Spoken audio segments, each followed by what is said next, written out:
Одоогийн байдлаар дэлхийн зах зээл дэх нүүрсний үн $43 байна. За энэ тоо 40-с доош буувал олон үйлдвэрүүд хаалгаа барьж алдагдaltaй ажиллаж эхэлнэ. За тэгвэл манай улс нүүрсний экспортоо дэмжих үүднээс ашигт малтамлын нөөц ашигласны татвар болон галийн хураамжаа бууруулжээ. За тухайлбал галийн хураамжийг тонн тутамд 1500-аас 500 болгон бууруулсан байна.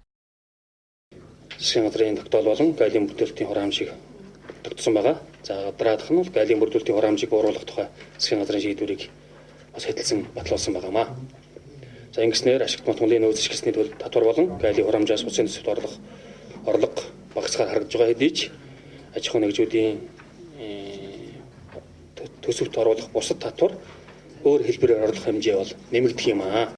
За өнгөрсөн 1-р сард манай улс 2 сая тонн нүүрс олборлжээ. Харин экспортоор 1.2 сая тонныг гаргасан байна. Өөрөөр хэлбэл экспортын гүйцэтгэл таарах юм байна. Учир нь дэлхийн дулаарлын эсрэг олон улс нэгдэж нэн тэргуунд нүүрсний хэрэглээг багасгах замаар хүлэмжийн хийх бууруулахаар зэхэж байгаамаа. Үүний хүрээнд 2040 он гэхэд нүүрсний хэрэглээг жил бүр 4% бууруулах ёстой гэсэн зорилт тавьсан. За энэ нь уулуурхаагаас хамааралтай эдийн засагтай манай улсад шууд нөлөө үзүүлж байгаа. Манай улсад нүүрсний 173 тэрбум тонн таамаг нөөц бий. Тэгвэл энэхүү баялагийг бид цаашид хэрхэн ашиглах вэ?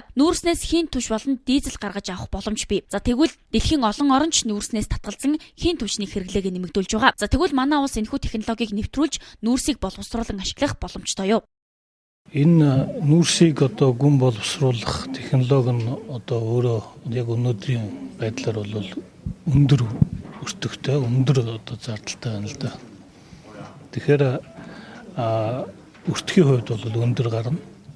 За цаашдаа ялангуяа энэ газрын тосны үн буурж байгаа газрын тосны үн буурж байгаа энэ үед бол яг энэ одоо өртөг өндөртэй технологи хэрэглэх нь бол бас өртөг ашиг зардлын хувьд бол тийм асуудалтай байгаа учраас за энэ хугацаанд бол яг судалгаа шинжилгээний ажлууд одоо гэрээ хилцээрүүдийн ажлуудыг бол явуулах нь зүйтэй байгаа гэж.